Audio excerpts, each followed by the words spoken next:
একটা উট লম্বু আর একটা শেয়াল ছোটু খুব ভালো বন্ধু ছিল। ওরা একটা সুন্দর নদীর ধারে থাকত। ওই নদীর অন্য ধারে একটা গ্রাম আর একটা আখের ক্ষেত ছিল। একদিন ছোটুর মাথায় একটা বুদ্ধি এলো। লম্বু, আখ নাকি খেতে খুব মিষ্টি। আমরা কি আজ রাতে নদী পেরিয়ে আখ খেতে যেতে পারি? ছোটু বলল। কিন্তু যদি গ্রামবাসীরা দেখে ফেলে তাহলে আমাদের তো খুব মারবে। উট চিন্তায় পড়ে গেল। চিন্তা করো না, আমি সাহায্য করব। তুমি শুধু এই নদীটা পেরোতে আমায় সাহায্য করো। শেয়াল খুশিতে বলল, কিন্তু উট খুশি না হলেও মেনে নিল।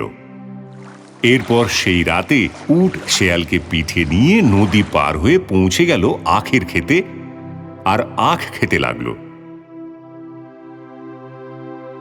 শীঘ্রই তাদের পেট ভরে গেল।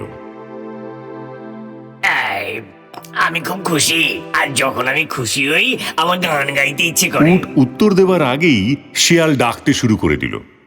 উট শেয়ালকে থামাতে চেষ্টা করল, কিন্তু শেয়াল এক মনে ডেকেই চলল।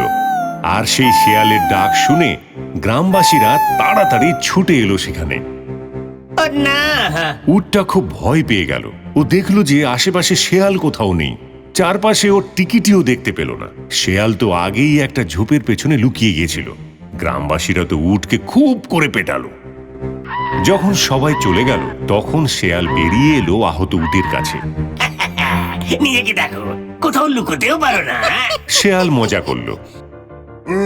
তুমি স্বার্থপর শেয়াল, তোমাকে আমি শিক্ষা দেব। উট ভাবল। তারপর উট আর শেয়াল আবার নদী পেরোতে লাগলো।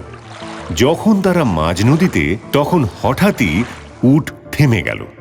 তখন যেমন তোমার ইচ্ছে হচ্ছিল গান গাইতে, আমার এখন আড়মোড়া ভাঙতে ইচ্ছে করছে। উট বলল, কিন্তু আমি তো পড়ে যাব, দয়া করে করো না। শেয়াল মিনতি করল। আমি কেন তোমার মতন স্বার্থপর বন্ধুর কথা ভাববো? উট বলল, আর বলেই এক ঝটকা দিল। শেয়াল পিছলে নদীর জলে পড়ে গেল।